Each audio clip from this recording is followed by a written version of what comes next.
We're going to begin with our first problem of practice, which is student engagement. Something I've been talking about probably for 22 years, the entire time I've been a teacher. And I've been on a quest to create a classroom, all of us have, classrooms that kids not only just love coming to, but where once they're in there, they connect to us, to our content, to their own personal potential. And it's not enough about just connecting, it's about making a commitment. It's okay if we capture their attention, but if we can't get them to commit to a vision of themselves that's bigger and that's better and that's powerful, that's everything James talked about, it's not really engagement yet. We're going to hear from 3 speakers today that talk to us about that commitment to a student, to their lives, to being all they can be, and to changing the world. We're going to begin with Mr. Chris Holmes, who last night I had the opportunity to spend some time with, and he asked me a question that knocked me down. I was sitting down, so I didn't have far to fall, but I'm not going to tell you what it is, but in a single question, he choked me up, he knocked me down, and he got to the heart of what it is that holds me back from being the best that I can be. After 2 decades of teaching a variety of adolescents, those who are at risk of dropping out, and kids struggling with social and learning challenges, and even scholars gifted with exceptional intellect, Chris Holmes noticed that all of them seemed to struggle at times with motivation, preventing them from fully engaging in the learning process with him and everywhere. Earlier this month, he decided to travel the country, interviewing teenagers and asking them why they disengage from school and what schools can do to minimize that. Ladies and gentlemen, here to tell us about that journey and what he discovered, Mr. Chris Holmes, Missouri, 2015.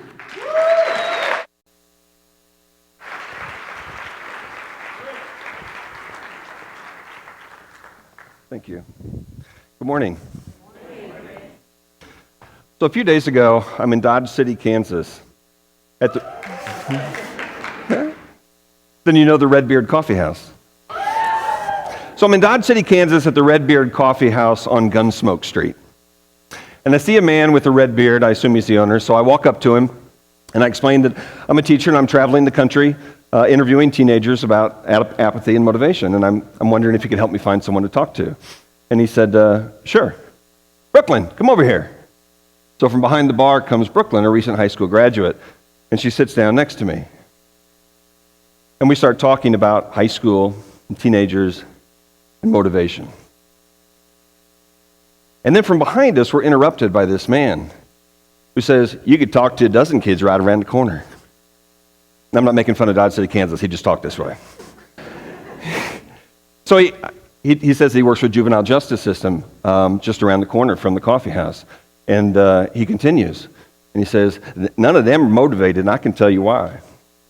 Because they just don't care. And Brooklyn stares at him. I get that a lot. Some students just don't care, mainly from adults. Disengaged, disinterested, apathetic. These are the adjectives that they use to describe these students. Apparently a growing population of students nationwide who just can't seem to engage in school anymore. But there's an answer. And the answer are the superstar teachers of the world. Teachers like Jaime Escalante, who was immortalized in Stand and Deliver. Hollywood does a fantastic job of showing us what great teachers look like. Teachers like Aaron Gruwell, who was immortalized in Freedom Riders. We all know the controversial Joe Lewis Clark, Lean on Me. And finally, Luann Johnson of Dangerous Minds. These are the superstar teachers when I was in college that I wanted to be. I wanted to be a life changer. I wanted to motivate my students so much they'd go through a brick wall for me and then ask, can I go through another one, Mr. Holmes? So I decided that if I take all my energy, all my creativity, all my intellect, and I just pour it into my teaching, that it's not just a job, but it's my life. If I do that, then I can motivate my students. I can change their lives. I can make a difference. That's what we all want, right? We just want to make a difference. Man, I wanted to more than anything. I wanted to be like that. So over the course of my 30 years in education, I became that teacher. I wasn't the sage on the stage or the guide on the side. I was the voice in their head that said, you can do this. And they believed me. And they did all kinds of things they didn't think they could do. They wrote stories. They published newspapers. They came to class on time. Their behavior was better. They made better grades. They graduated, sometimes the first in their family to do so. My classroom was a safe haven to escape the chaos of adolescence. Maybe they'll make a movie about me someday.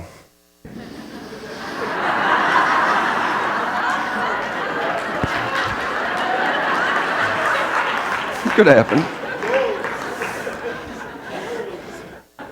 Yeah. Dream the unimaginable. Yeah, dream, right. So I was that teacher.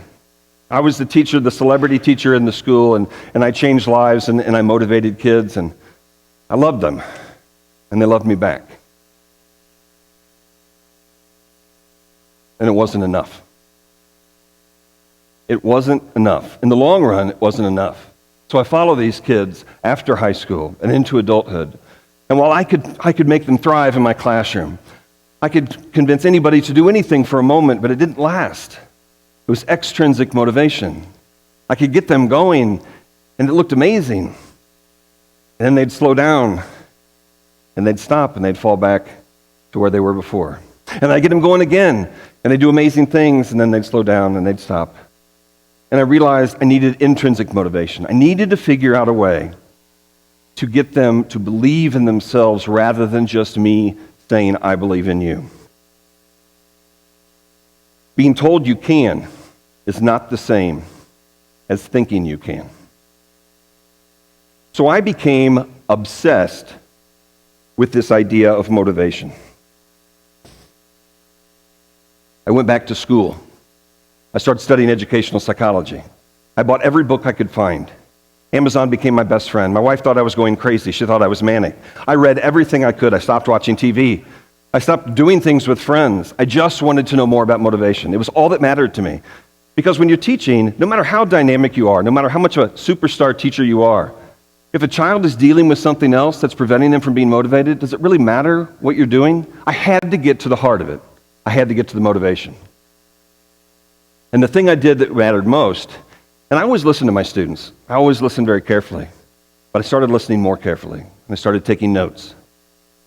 One time we were in class, and I was teaching, trying to be as dynamic and life-changing as I can be. And I could see on their faces that they just weren't into it. You been there? Yeah. Like, you're rocking this, and they're like... And I stopped, and I said, you know what, folks? Let's scrap the lesson for today. We'll rearrange the chairs in a circle, and let's just talk. Tell me what's on your mind. And so they talked. And what they said broke my heart. These are some of the things that they've said, censored, because they have an open dialogue with me in the classroom. I let them speak honestly. So these are some of the things they said. This one student was talking about how he was in a class, and the teacher lectured, direct instruction, and they were supposed to take notes and then memorize the information and then take a test. And he said, I don't learn that way, and I can't learn that way, and I'm not learning anything, and I feel stupid. Another student said, what's the point in trying? No one cares what I say. My parents ignore me. I got this a lot, actually. Teachers never ask about me. You know how long it takes to ask a student how he's doing? 2 seconds. My friends aren't real friends. I feel so alone. Everyone's smarter than me. I got this from gifted students. I don't understand this. I'm a failure. And especially, I can't. What students wanted, they told me, is they wanted to know about life. They said, Mr. Holmes, can you just tell me how to survive all this crap? Because I'm tired of it, and I can't deal with it. And I want to learn journalism, and I want to learn math, and I want to be a good student, I want to make my parents proud, but man, I'm dealing with a lot of stuff. Can you help me with that? So I decided that journalism just wasn't as important anymore, and I decided to focus on motivation. And I remembered something I'd read in class called self-determination theory. And you probably heard of it. It's been around for about 50 years. And it's the idea that autonomy, relatedness, and competence create intrinsic motivation. Now, this was new to me. I hadn't learned this before, but I thought, wow, that's exactly what my students are saying. It's exactly what it is. So let's take a look at these quotes again.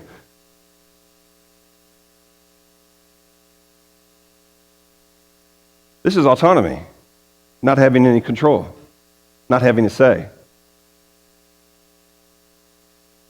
This is relatedness, lack of connection, lack of friendships. This is competence, lack of self-efficacy. I don't feel like I can accomplish this. And this isn't true just for students. I mean, think about it as teachers. If you don't have a voice, how motivated are you? If you don't have a connection with your colleagues in your school, how motivated are you? If no matter how hard you try, you just can't seem to make a difference, how motivated are you? Self-determination theory affects everyone. And I knew it affected my students. So I decided that I was going to do something about it. I decided I was going to teach a class. I was going to teach students explicitly about this. I wasn't just going to mention it. I wasn't going to just have a conversation during lunch when a kid comes to my classroom crying and I say, oh, well, this is what's important in life, and they go away. Thank you for changing my life, Chris. I was going to do more than that. Not that there's anything wrong with that. That's great. We should do that. Okay, those are great relationships. We should do that. But there needed to be something more than that. There needed to be something more than a movie star teacher. So what I did was, when we got this email every day at school, or every year at school, we got this email from the administration. Nothing against administrators, okay? But we got this email from the administration saying, oh, it's that time of year. Please schedule an appointment where you can come down and talk to us about what you'd like to teach next year. As if that was going to happen. Yeah. So, the teachers get this email and like, oh, they roll their eyes. When their eyes hit the back of their head, they roll their eyes so much. But I was like, yeah, I'm going to do it. I'm going to propose a class. I'm going to say, look, just take one class off my schedule and let me teach this one class on self-determination, on self-efficacy. I can not only improve kids, competence and well-being, I can improve grades. I can improve scores. This is going to affect academics. Let me do this. Let me prove it to you. Let me have this class. So I schedule my appointment and I go down and talk to the principal. And he's sitting there and the assistant principal's there. And they're like, what do you think, Chris? I'm like, okay, got this idea. I'm so excited. I tell him about this class. And I go on and on just like I am now, only in more detail. And they stop and they look at me and they're like, well, that's really different. I'm like, yeah. And they're like, we don't really do different. I'm like, are you sure? They're like, yeah, we don't really do that. Okay, thank you. Shake the hand, go back to my classroom. But I couldn't let it go. I loved journalism, but I was done teaching a content area. I needed to teach life. I needed to teach motivation. I needed to teach kids. So a couple weeks later, I hear about this new school that's being built in St. Louis. And it's a school specifically for kids with learning challenges. Brand new school. 12 students in the first class. That's all we had that first year, is 12 students. I'm like, here, now I can do this. I can put my self-motivation theory in practice. I can teach them about resilience. I can teach them about learning, about cognition, about neuroplasticity. I can teach them about the learning curve. I can teach them about how to deal with the crap in life explicitly, in class, not in passing. And they did. It made a huge difference. Here are a few students from that school. This is Jake. No, this actually is Jake. Like, he embodies this picture right here. He's like a human pinball. He's bouncing all around. He's loud. He's crazy. He's the kind of kid that makes you just flat out tired at the end of the day just from this one kid. I love him like a son, but when he's not there, when he's absent, I'm like, I can't wait to see Jake tomorrow. Okay? So Jake came to us silly. Very friendly, and very, very bright. In fact, he's gifted. But Jake has a problem with processing information from his head out into his fingertips in writing on paper and on the computer. He has a writing issue. Verbally, he can tell you anything. He can look at something. He can look at this TV and take it apart in his mind and then put it back together again. He thinks that way, but he doesn't think he can write. And he has a disability with writing. So I teach creative writing. So Jake comes in the classroom, and he's like, Mr. Holmes, I can't. That's like his phrase, I can't. Okay? So I'm like, oh, okay.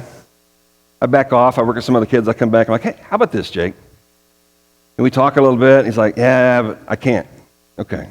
So after about 4 months, we outlawed that phrase in our school. You can't say that anymore. So eventually he stopped saying I can't. So we're slowly trying to chip away at this. So anyway, I start creative writing class with Jake in mind, because I know he's going to be my toughest student. He's going to be the one that challenges me most about being able to teach him writing, because in his mind he thinks he can't. So I create a curriculum. I start the class with 17 different styles of writing.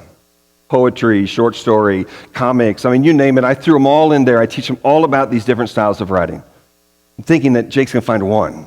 He's going to be one that he's like, yeah, I can do that. So then I give him a blank syllabus.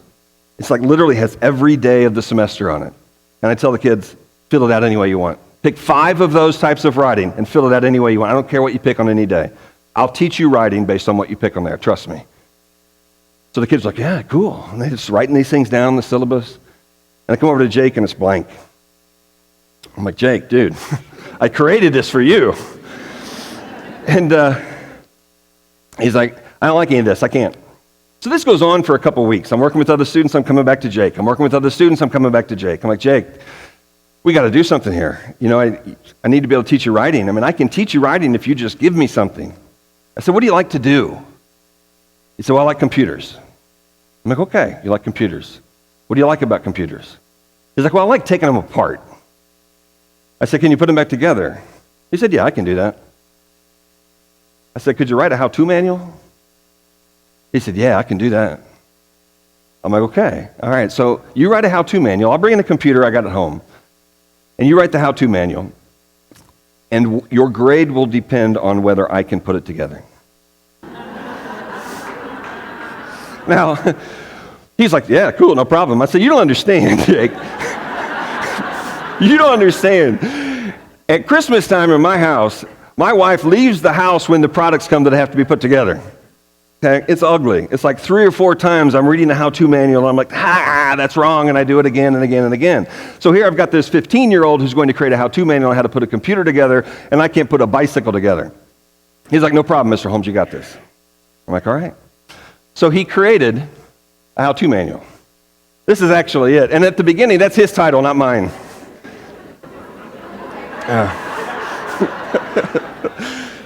And he took this thing apart. He took pictures. He took notes the whole time. Yes, he was writing. He didn't realize it. He's taking notes this whole time. He circles the parts that I need to focus on. And then came the day where I started to put it together. I had 90 minutes. And I did.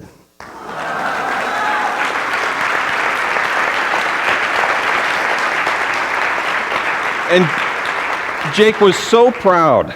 And what he was most proud of is that he came up with the idea. He had some autonomy. And something else happened too after this. He started writing. Autonomy is part of motivation, intrinsic motivation. This is Devlin. Devlin moved from another town to St. Louis in order to attend our school because Devlin had no friends at home. Not in his neighborhood, not in his school. Now, Devlin's bright, but he's quirky. And because of his quirkiness, no one wanted to talk to him. No one invited him to birthday parties. In fact, he'd never been to a birthday party, and no one had ever been to one of his. So he comes with this baggage to our school.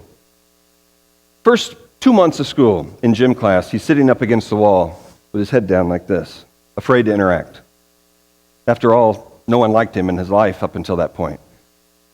In class, he didn't really talk at all, except eventually he would talk with teachers, but just loud enough so we could hear, not so the other students could hear, because he was worried about what they'd say about him. But we realized that he had a really wicked sense of humor. He was very satirical. He was hilarious, and he was really smart. He had a lot of knowledge. But no one else knew that. But slowly, we started to crack him. Okay? Slowly, we started to develop a relationship with Devlin, to the point where he started to actually imagine himself as a student outside of school. This is on a college trip. He's actually looking at a brochure, possibly attending the college. He never had this kind of conversation before. So he's starting to think about these things. Then we got him involved in a club, Dungeons and Dragons. Whether you like Dungeons and Dragons or not, this is a great game for kids who struggle with social interaction. okay, because it forces them in a non-threatening way to interact with peers. So we use this intentionally in our school to train kids on how to interact socially. And he started to blossom, and other kids are like, "You're funny, dude." And he is, and he's smart, and then he starts to feel comfortable. So comfortable that he's reading Odysseus with a southern accent, kind of like the guy from Dodge City. Yeah, and he found himself very funny. So now he's feeling comfortable. He's in the school, and he's like, "Wow, this is my home." Until he joined the baseball team, and that really changed everything. And I remember talking to his mom, single mom who literally picked up and moved everything, changed her life so he could attend the school. And with tears in her eyes, she said, "I never thought Devlin would be on a team. I never thought he'd be on a team." This is Devlin playing catch with his dad before a game for the first time ever. Relatedness. It matters. It helps build intrinsic motivation. Finally, we have Brendan. So Brendan, like the others, is also very bright, but doesn't think he is. What he does well, what he knows he does well, is he builds 3D things on the computer and then prints them on a 3D printer. He does that better than anything. So that's what he was always doing.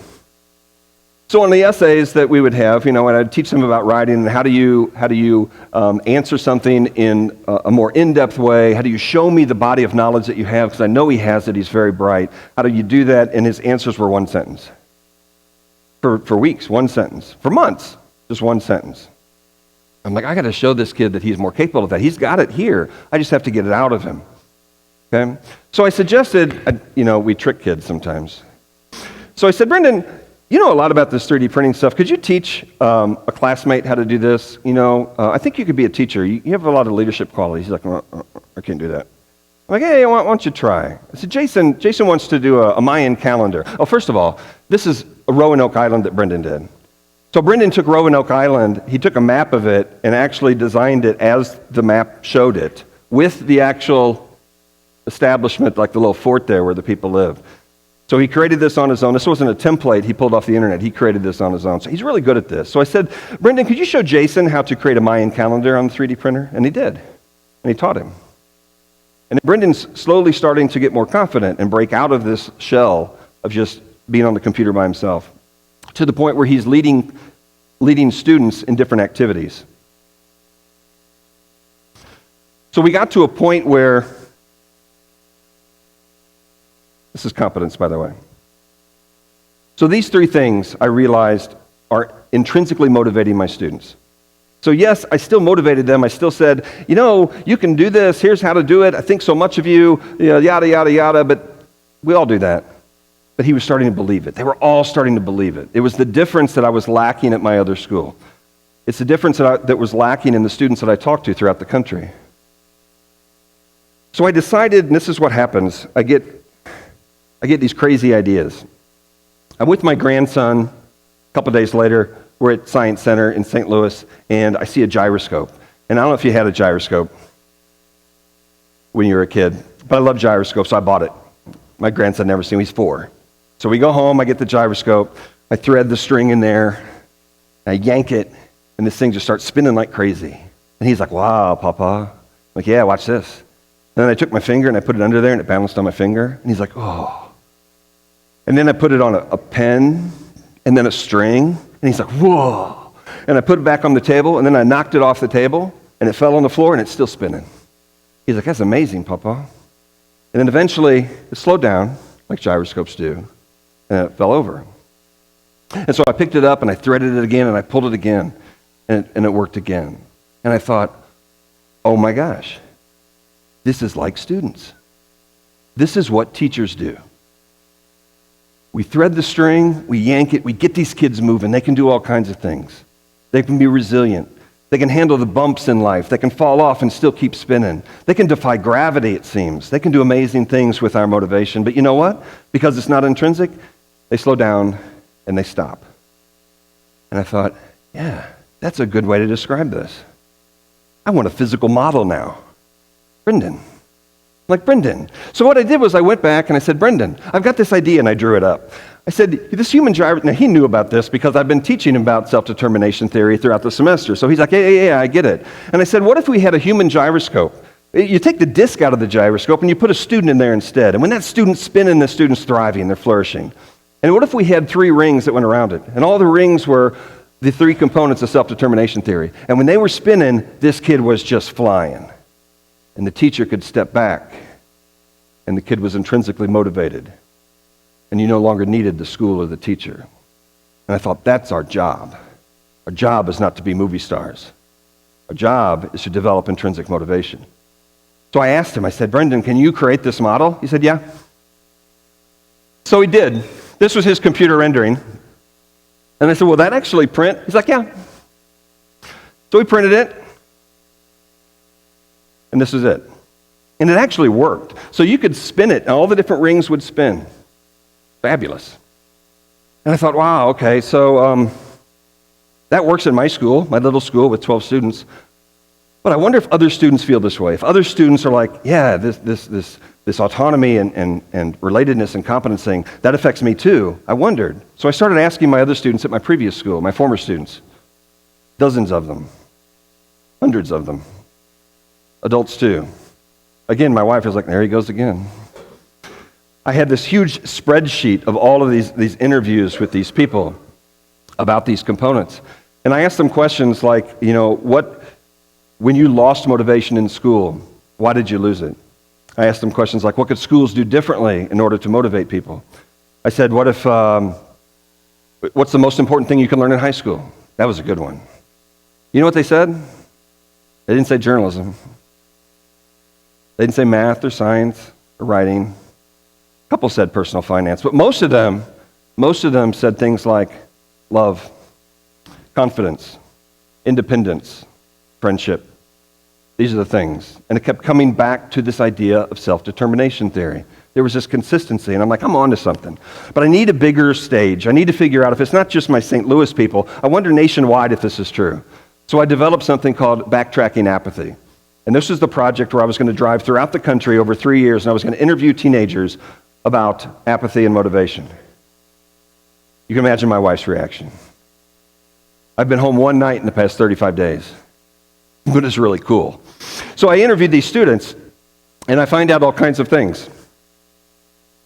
You have to forgive me, I've checked my notes here because this is going on right now. Like before I came yesterday, I'd interviewed a student in Richland, Utah.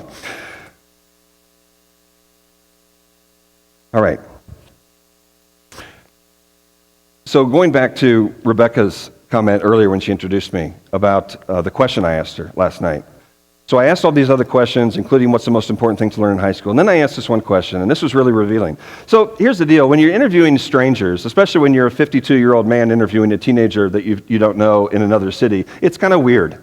So you can't just say, so like, when was the last time you cried in school? You can't say that. But yet I want to know. I want to know when the motivation stopped. So I had to come up with a question that could get to that, but kind of trick them. So I came up with this question. And I tell people that, and this is what I told Rebecca last night. I said, if your job was to uncover what holds people back, to James, if our job is to uncover what holds James back, what 3 questions would you ask James? So I actually want you to think about that. Think about a student and think about your job is to try to uncover what holds them back. What would be those 3 questions? Go ahead and take a second and think about it. If you come up with just one, that's fine. But what would be that one question you would ask? Your job is to try to uncover what holds that student back. So I asked Rebecca that last night. And she's like, whoa. And the reason she was like that is because I followed up with another question. I said, okay, what if we turned that around and I asked you that same question? Would it reveal what holds you back? And she's like, dang.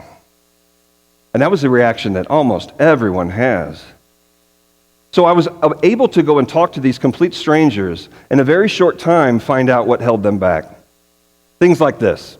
So I'm in Kansas City, Missouri. I'm talking to a young man in a cafe.